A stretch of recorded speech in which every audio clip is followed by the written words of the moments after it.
สวัสดีครับ Good morning. Thank you for joining us on Newsline. We're broadcasting live on NBT, Radio Thailand, FM 88, and NBT World. Today is Wednesday, April 8th, 2015. I'm Surapalao Tharanarit.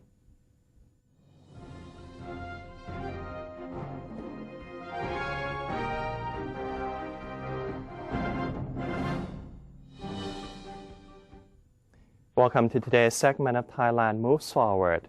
In our first story, all bodies set up after the military takeover last May, known as the Five Rivers, have convened another meeting to update the progress of their works and the upcoming plans.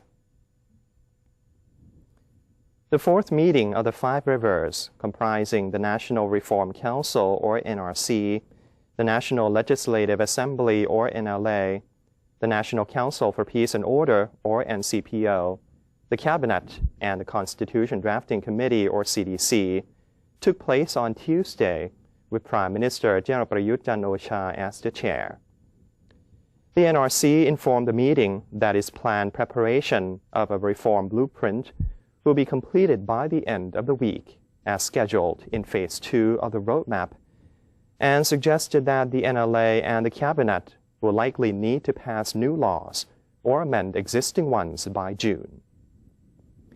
In addition, the Reform Council explained to the meeting about the process of the charter review by the NRC during April 20th to 26th. At the same time, the CDC updated the meeting about the charter drafting process, which was said to be nearing completion, while the NLA said it will propose ways to streamline the works of all five rivers, especially the enactment of some laws that have been delayed because of procedural issues. The Prime Minister has assured the country that the new election will take place once all problems in Thailand are put to an end.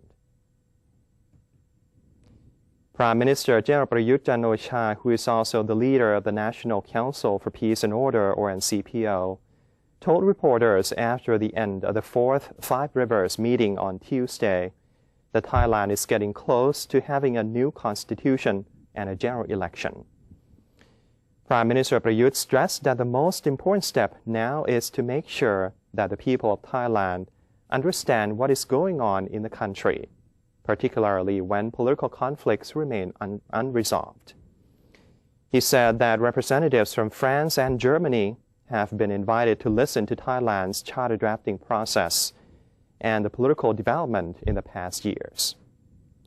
The Prime Minister added that the NCPO has only solved 30% of the problems Thailand has experienced, and that he would like all parties to adjust their work formats while promoting the understanding among the public, because a good constitution that is rejected by the public would not help move the country forward anyway.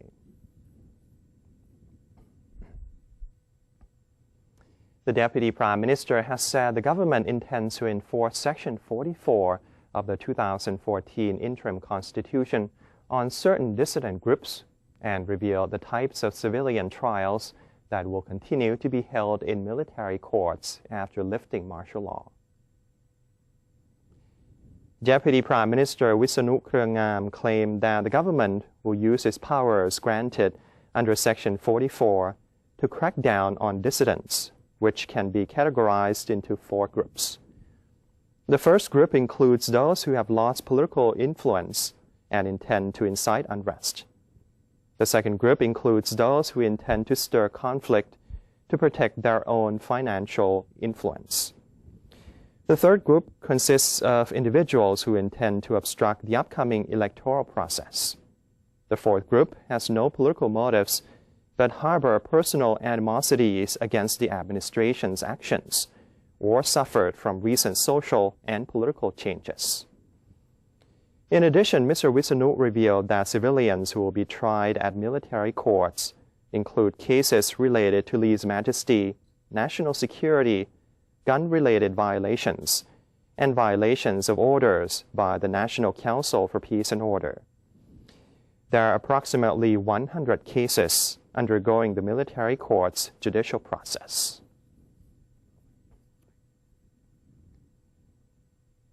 The government has clarified details pertaining to the NCPO's announcement number 3 of 2015 and the use of Section 44 of the interim constitution to foreign diplomats and press members, emphasizing the need for the special law in maintaining orderliness. Deputy Prime Minister Wisanu Keruengam and representatives of relevant government agencies indicated to foreign representatives that it was necessary for the government to use Section 44 to facilitate orderliness during the political transition period, and that it will be used sparingly and cautiously, and consideration will always be given to human rights. Meanwhile, Colonel Winthai Suwari, spokesperson to the National Council for Peace and Order, or NCPO, explained that Section 44 empowers state officials to suppress wrongdoings related to lèse-majesty, internal security affairs, firearms, and violation of orders issued by the NCPO. He added that the NCPO announcement number 3 afforded the authorities a special tool to provide safety for the lives and assets of members of the public, and that it would only impact ill-intentioned individuals who deliberately conduct acts of unrest. The Cabinet has been informed by the Ministry of Industry of more positive trends in various industrial figures over recent months. According to government spokesperson Dr. Yongyut Mayalap, the Cabinet during its weekly meeting reviewed the Industry Ministry's report, which indicated that the Manufacturing Production Index, or MPI, of January 2015 was 0.1% higher compared to December 2014. Recovery was witnessed in most segments, especially electronic components, garments, and auto parts, which enjoyed the first expansion in 19 months. Industry Minister Chakramon Phasukawanit also disclosed the MPI of February 2015, saying it increased 3.55 points, reaching a 23-month high. Despite a slight drop in industrial exports, remarkable growth was seen in the imports of raw materials and capital goods, signifying healthy recovery. As for the automotive segment, auto exports in February posted a jump of 11%. Meanwhile, the most recent Bangkok International Motor Show was also a great boost, as it generated about 46 billion baht in revenue, with more than 37,000 vehicles sold. The Cabinet has approved measures proposed by the Interior Ministry in order to keep road accidents at minimum during the Songkran festival. Government spokesman Yongyut Mayalap said on Tuesday after the weekly Cabinet meeting. The 5 measures aim to ensure effective management of traffic flows, improved road conditions, readiness of vehicles and road users, and contingency plans to handle road accidents and casualties. The 5 measures will be applied both before and after Songkran. April 1st to 8th will be the preparatory period for all the measures, while April 9th to 15th will be when the measures are seriously implemented. Prime Minister Prayut Chan-o-cha has instructed related ministers to safeguard the people against the approaching summer storms and provide proper assistance for Thai nationals returning from war-torn Yemen.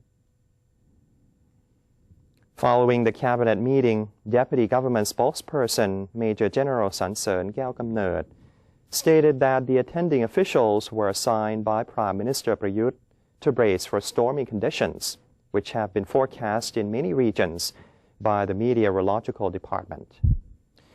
The Premier emphasized the importance of having a proactive risk reduction plan in place, as well as inspecting the integrity of all structures and advertisement billboards for the safety of passers-by. Regarding the situation in Yemen, the Prime Minister reported that violence is escalating, and around 200 Thai citizens working and studying in the country have expressed their wish to return home. He said charter flights have been sent to the restive country so as to bring everyone out safely. The Ministries of Interior and Labor were also tasked with coordinating with related agencies in providing assistance for the Thai evacuees upon their arrival. The assistance will come in such forms as compensation, debt clearance, and job opportunities. A committee under the National Reform Council, or NRC, is urging for the setting up of an efficient public health service system with the people at the center of all improvement. Associate Professor Pornpan Bunyarattapan, chairwoman of the NRC's Committee on Public Health Reform, said that the committee has completed its proposed reform plan and agreed that Thailand's public health system should put the people at the center first. Ms. Pornpan elaborated that in doing so, the health service should be made available within a close proximity of all Thais of all levels, and all the services must be extended to cover not only physical conditions, but also mental and social elements. She added that the reform of the system should also lead to the encouragement of the use of traditional Thai medicine, alternative medicine, and local wisdom related to medical practice. The chairman of the Constitution Drafting Committee, or CDC, is calling for fairer news reporting as he claims his recent interview was distorted in the news. CDC Chairman Bawonsak Uwano said that a point of discussion related to his earlier comment, which has been shared on social network and online news reports, as well as printed media, is a distortion of his real words. According to the news, Mr. Bawonsak said during his speech at a seminar on the charter drafting in Chiang Mai during April 3rd to 4th, that those who have high education tend to be very bad people. The CDC chairman said that he was only making a reference to the 1997 Constitution, which demanded all MPs to at least complete undergraduate education, whereas the new charter makes no such prerequisite, because the charter drafters believe that if a person is bad in nature, he or she will remain a bad person regardless of education level. Mr. Bawonsak said that he needs to be fairly treated as the published reports have really been distorted. The Korea Office of Civil Aviation has expressed its willingness to assist the Thai Department of Civil Aviation after Thai airlines were previously banned from flying new chartered and scheduled flights to Korea. They will be allowed to fly more scheduled flights to Korea during the Songkran festival. The Director General of the Department of Civil Aviation and Entourage traveled to Korea on April 3rd to meet with representatives of the Korea Office of Civil Aviation on the latter's ban on new chartered and scheduled flights operated by Thai airlines. After the meeting, the Thai Department of Civil Aviation reported that its Korean counterpart explained that Korea's laws were in line with the regulations and standards of the International Civil Aviation Organization, or ICAO. Korea would not allow the countries whose aviation industry was designated as significant safety concern to operate new routes, increase flights, and fly charter flights to Korea, said the Korean representatives. The Thai representatives informed their Korean counterparts of Thailand's determination and plans to tackle the safety concern. They also expressed concern over air travel during the Songkran festival from April 10th to 19th, when a large number of passengers were expected to travel. The Korea Office of Civil Aviation said it would help alleviate the situation by allowing Thai airlines to increase scheduled flights to Korea. The Korean representatives added that Korea was willing to help Thailand and gave software for the management of ICAO safety standards and safety inspection to the Thai representatives. Korea will also send experts to Thailand to provide assistance for the Thai Department of Civil Aviation.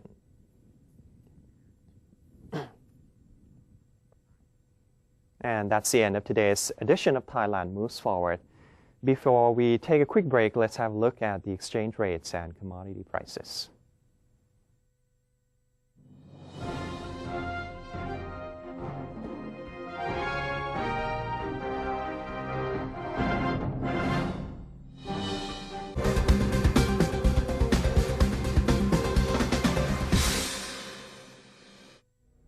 To maintain a strong nation, Thailand is promoting 12 core values for the good of the people. The sixth core value, maintaining moral integrity, considerateness, generosity, and sharing.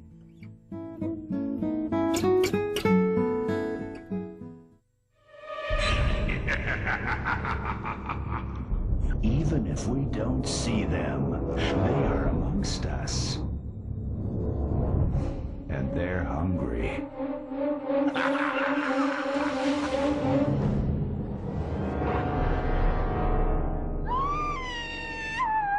Slay your power-sucking monsters. Take their power away. Think when you plug.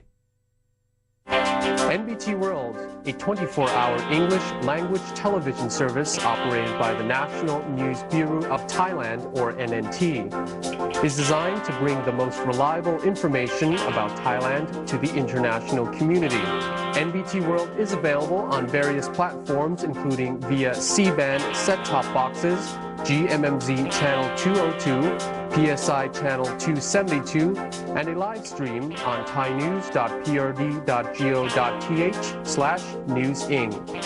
You can also follow us on facebook.com/NNT News or download the PRD News EN application on your smartphones.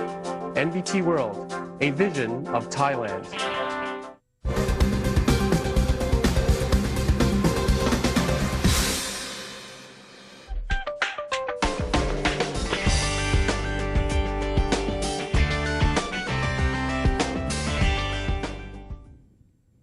Welcome back. You're watching Newsline. Ban Mae Klang Luang, a small village in Chiang Mai province where more and more tourists are starting to arrive to experience the community-based tourism. Khun Thanakon Sangiem has his story. Thailand has long been a destination for tourists from around the world. Recently, a new method of tourism has emerged, giving tourists the prospect of living with the locals through a collaborative effort of the community. I am at Ban Mae Klang Luang in Chiang Mai province in the north of Thailand, a small village where people welcome tourists with open arms to gain a sustainable way of living. How do they do it? Here at Ban Mae Klang Luang, a small village in Doi Intanon Mountain in Chiang Mai province, more and more tourists are beginning to come here to experience the community-based tourism, a tourism concept that is taking shape in many local communities in Thailand's countryside. The locals here are the Karen people, with agriculture as their main occupation of the Royal Agricultural Project. Tourists come here mainly for a homestay package. They stay at local accommodations, eat food cooked from local produce, and participate in local activities such as farming to get a glimpse of the simple and sincere local life. The local people also act as guides, leading the tourists through scenic forest trekking routes, passing through waterfall and lush forest. A sip of a glass of the locally grown coffee marks a relaxing end to the memorable trek. Because we saw many tourists come in the park the past year, need some activity with the local people. So see some nature or culture like that and get income some to local people. We train some people to be local guide and get income to the village and develop themselves like a local guide. And here in the village we have homestay too. Means people stay with family. You see local people life. Tourists are nothing new here. Tourism companies have been organizing tour groups to this area, where the community has decided to participate in tourism management using the local efforts and resources in the cooperatives since 1999. With the management from the community, people here hope that it will bring about a sustainable way of living and the local guidance will provide a preserving conscience in tourists that will keep them from damaging nature. But there are still concerns that with an influx from outside culture, will the community's traditional livelihood be altered?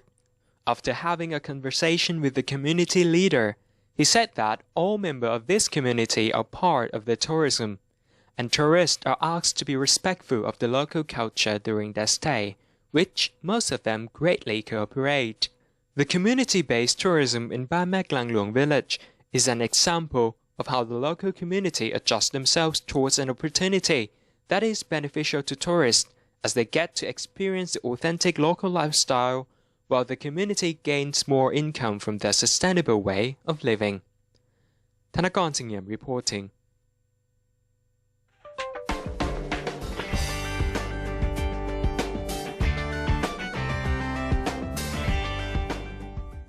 Natalia Osipova is a principal of the Royal Ballet in Covent Garden and a dancer whose performances regularly sell out months in advance. Russian ballerina Natalia Osipova continues to wow audiences at sold-out shows. Her performance in Giselle in 2014 was critically acclaimed, landing her the Critics' Circle National Dance Awards prize the following year for Outstanding Female Performance Classical in the lead role. The ballerina admits she suffers from pre-show nerves and anxiety. She said, quote, "The feeling of fear I have always before a performance starts is just unbearable. In general, people think that we don't perhaps worry, but I find as I'm getting older, I worry more," unquote. She added that she sometimes wants to jump into a taxi and run away before a performance starts. Osipova's next role sees her perform in Frederick Ashton's La Fille Malgadée, a romantic comedy ballet that follows the story of a country beauty who falls for a young farmer. This Royal Ballet production will be staged in Covent Garden on April 16th. And that's a wrap for today's edition of Newsline. For any comments or suggestions, please feel free to email us at newsline.nbt@gmail.com. You can also follow us on Facebook or simply visit our website at thainews.prd.go.th/newsing. And for now, we're going to say goodbye with some footage of elephants taking a bath at the Thai Elephant Conservation Center in Chiang Mai Province. I'm Surapalao Tharanarit. Thank you for joining us and have a wonderful day. สวัสดีครับ